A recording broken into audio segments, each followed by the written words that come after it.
Hello and welcome to the Sport for Business Daily. We're joined this morning by Darren Lepke from Verizon Media, one of the world's leading streaming organizations. And Darren is here to give us a little how-to guide on the world of OTT. You're very welcome to Sport for Business, Darren. Thanks for having me, Rob. It's really great to be here. It's a pleasure to speak to somebody who is over there in the hopefully sunny climes of Los Angeles today anyway. Thanks a million for taking the time out. We've moved from a world of sport where we were quite happy to go to the ballpark or to the stadium or to the racetrack or wherever it was that our passions took us, to being in a position now where that is no longer available to us. We don't know for how long, we don't know over what period of time that's going to be, but our passion for sport is still there and we want to watch it. We want to watch it in the same way as we would if we were able to go there. We want to watch everything. We want it immediate. We want it on our televisions and our phones. But it's not as simple as that because there are so many events now and so few channels, I guess, that streaming and streaming through the OTT channels or over the top has just become such a really important part of every sports fan's contextual nature or relationship with sport. I know it's been there for a long time, but where are we now in terms of potentially a more fractured audience and smaller audiences versus the cost of streaming? Sure. So it's definitely the case that there are more options than ever for sports fans. There are more OTT services. We've seen the emergence of specialized niche providers focused entirely on sports, and those work in conjunction with, existing OTT services from your major satellite providers. There are also emerging virtual MVPDs or virtual cable companies that are coming out and launching. And certainly from a consumer discovery perspective, understanding where to watch the latest football match and knowing which service is on, can be a challenge. I think for the most part, the fans are figuring out ways to know where to go and know where to watch. From a broadcasting perspective, if you think about a fractured audience, it does mean that there are fewer subscribers on your service because they're scattered about a little more. Certainly for advertisers who are looking for kind of massive scale and massive audiences, having a fractured audience, can be a challenge in that, you have a reduced opportunity for monetization. But ultimately what happens today is that, on the revenue end, I think sports are certainly one of the highest, demanded and highest valued content available. So we're still seeing kind of premium ad rates, which help the business and help drive revenue. On the other end, we're seeing an evolution of the streaming technical platforms in a way that is driving down costs. It is less expensive today than it was 5 years ago to reach audiences everywhere, anytime, on any device, over the internet. So in that sense, I'm still very bullish that, despite the fact there is, more and more options available, I think we'll still see consumers continue to sign up for more and more services in order to get the content they want, and at the same time, we'll start to see better and better margins for broadcasters as sports continues to be really important. Sure, there is a kind of a disconnect between our expectation of going to a game where we watch it through our two eyes from a single fixed position and what we see on television, where in the NFL, you can almost bring me inside Tom Brady's helmet and see a view of the pitch. So the technology that's gone into broadcast at the highest end is obviously terribly expensive, but we kind of half expect that now from everything coming through in our box. And yet at certain levels, at the lower levels, you'll find that it might be just a single fixed camera position or maybe one or two. That challenge of marrying people's expectations of technology to the reality of what we can afford to actually give them, is that something that there's a break point there between expectations? Certainly, and I think for the most part, fans are understanding. Again, fans are happy to get whatever content they get their hands on. They'll take 2 cameras or 1 over none any day. But I think what we're also seeing is some, interesting innovation on the part of broadcasters to make the at-home experience more like an in-stadium experience. First and foremost, we talked about reduced costs. So the cost of equipment to actually capture a live match is decreasing every year. We're starting to see the introduction of things like wireless technology, the emergence of 5G, making the process of getting streams out of the stadium and back to the cloud, or out of the stadium and back to their production headquarters. That's becoming more affordable every year as cameras get cheaper and connectivity gets better. So I think we'll start to see a reduction in some of those costs associated with more professional production. We're starting to see some virtualization of the actual production itself. So traditionally, to make a professional looking broadcast was very expensive. You had to buy a lot of equipment, you had to have a studio, you had to invest in hardware. A lot of that is now moving to the cloud and reducing costs there. So we're seeing some really interesting innovation around just the actual production of events. And then downstream on kind of the OTT distribution side, we're really seeing this explosion of innovation happening for the fan at home. So here in the US, we're working with several large sports leagues to and medium-sized sports leagues, not just the big guys, but they are innovating their fan experience inside of their own apps in ways that we've talked about in the future, but have been really pulled forward or accelerated due to the pandemic that we're in. So we're talking about things like multi-angle viewing. So maybe you have 2 or 3 cameras in the stadium, and in the end, maybe in the past you relied on the director to decide what the fan views. Now we're giving the fans the opportunity to receive all 3 streams, all 5 streams, and then they get to choose what they want to view, right?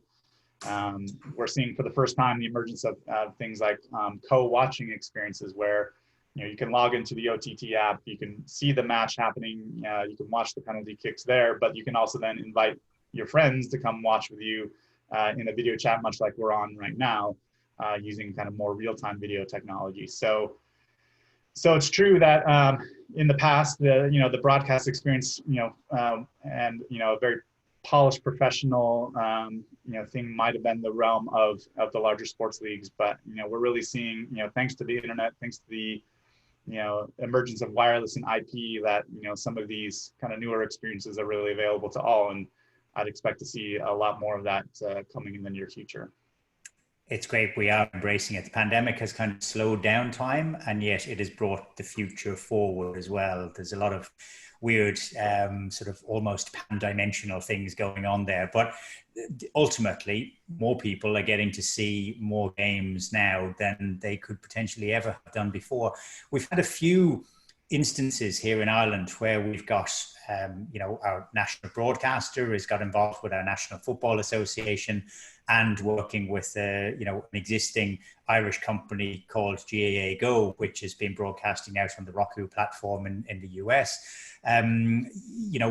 Really sort of getting out there into the market and developing price models and the business that backs it up.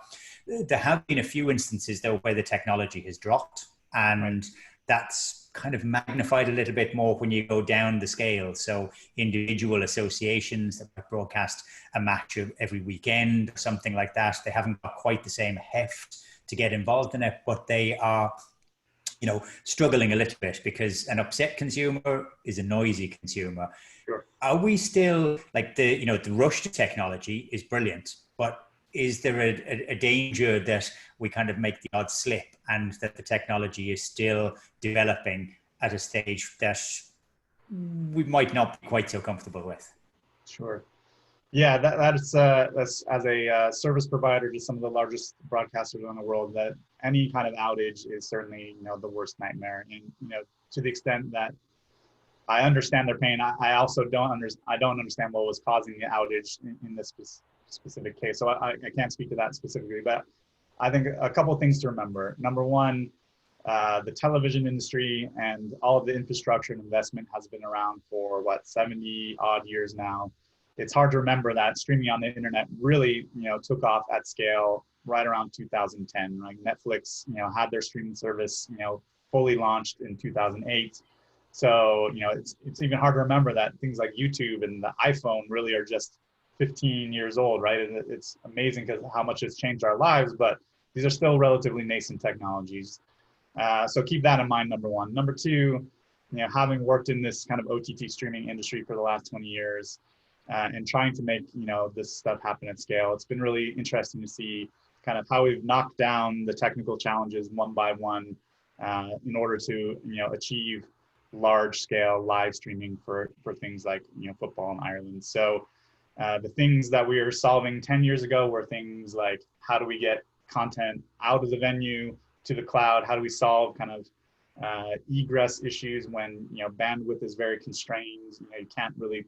It's hard to publish things across the public internet when you're trying to get a broadcast quality feed out of a stadium. So that stuff kind of got knocked down first. The last 5 or 6 years have been about network expansion. How do we make sure that there's enough ISP and last mile connectivity? How are we caching the content close to the user in order to just have enough actual scale to reach millions of concurrent viewers? And I think that for the most part, through a large number of network providers and content delivery networks like ourselves, have mostly solved in terms of capacity. The issues that we're seeing now are further downstream. They're closer to the users. So when we see outages or when we're trying to solve problems today, it's typically in areas of more like user authentication or payment, right?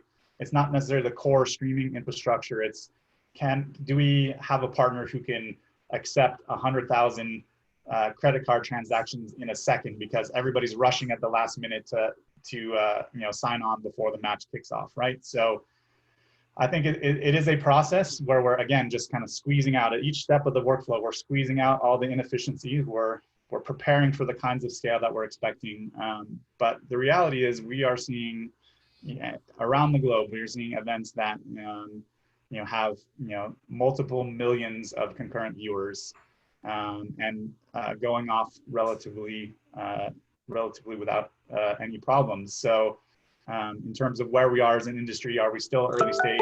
I'd like to think that we're a little beyond the early stage. I think we're a little closer to kind of the middle of the arch in terms of our technology evolution. And for the most part, I'm a big believer that OTT can scale to the needs of customers today. I think it is definitely going to. We've already seen, you can see through the Netflix and the Amazon Primes, the fact that this can happen in an absolutely seamless HD fashion and everything else that goes with it, which is great. The issue of payment and concurrent users, we're used to the idea of paying an aggregated fee to either a cable provider or a satellite provider, be it Sky Sports here in Ireland or Airsport or Virgin Sport, and we pay for 24/7 coverage. We might only dip in once or twice, but obviously that aggregated cost brings it down on a per item basis. If we're paying a single payment for a pay-per-view event, that makes it seem a little bit more expensive. Is there a critical point at which the cost of providing the stream, the needs of the team or league or franchise that's operating it, and the expectation of the consumer, is there a tipping point somewhere in there that we're still exploring the discovery of? Absolutely. I think it happens every day. There's experimentation happening all the time. And it's not just in the realm of sports, right? We're seeing a sea change even in the premium movie industry, where now big studios like Disney are launching theatrical releases to consumers on OTT devices, before it even gets in the theaters, right? So I think we're in the midst of a sea change for how consumers perceive costs of streaming services. I think there's certainly a precedent in the sports industry around pay-per-view for boxing or mixed martial arts or wrestling, where there is a demonstrated track record of consumers willing to pay more. At the end of the day, it's really about the content. Will people pay extra for a pub league football match? Maybe not, right? But for the the World Cup finals, for a big football match, I think we're seeing certainly willingness from consumers to take on those additional costs to have the kind of real-time live viewing experience. And you mentioned the challenges of payment processing and things like that. I know that the NBA have experimented with micro payments for the final quarter of a big game. We're probably moving towards that as our attention span decreases. We want to just nip in and out for the highlights. Is that something which is is on your radar as being one of the next moves within this space? Absolutely. It's been interesting to see like we talked earlier about the explosion of services for consumers and the many choices they have. At the same time, broadcasters and rights holders and leagues are also looking at this explosion of services as opportunities for additional monetization. So the emergence of social media, the emergence of virtual MVPDs, the ability to slice and dice their content in different ways, in different windows, in order to monetize a lot of the same things, over and over again, is something we've seen a strong emergence of. The NBA is an example of, can I pay less to watch the last half of the game? Can I pay more for highlights? These are all things that are, being tested today in market.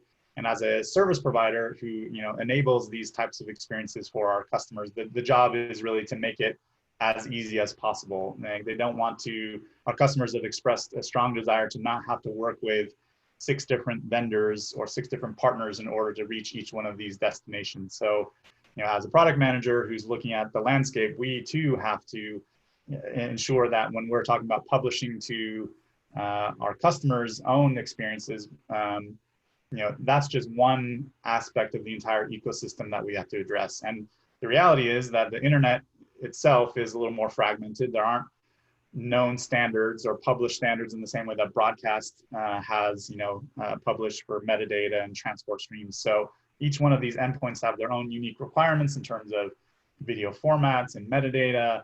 How that handshake happens in order to enable the streaming to happen is all very complex. So our job is to go out, do all of those integrations ahead of time, and then make it very easy for our customers to really just kind of select from a drop-down list. I'd like, this channel to publish to my own app and to Twitter, and then I'd like this, these highlights to be published to Facebook and Instagram. It's certainly something that's coming, and that we expect to see more of in the future. It feels like we are looking to create the future here. It's changing the very nature of sports consumption, which is incredibly exciting. Thank you for taking the time out to join us in our Dublin, our Irish community here on Sport for Business, all the way from Los Angeles. That used to be a long way away. Now, in the world of high technology and communications and streaming, it is a mere heartbeat away. So, Darren Lepke, thank you very much for your time. You're going to be hosting a webinar which is looking at cutting edge developments on this, which I think will be well worth tuning into. It's on Thursday, the 22nd of September, and all the details will be on the end screen after we've concluded here. But for the moment, Darren Lepke from Verizon Media, thank you very much for your time. Thanks, Rob. It's been a pleasure.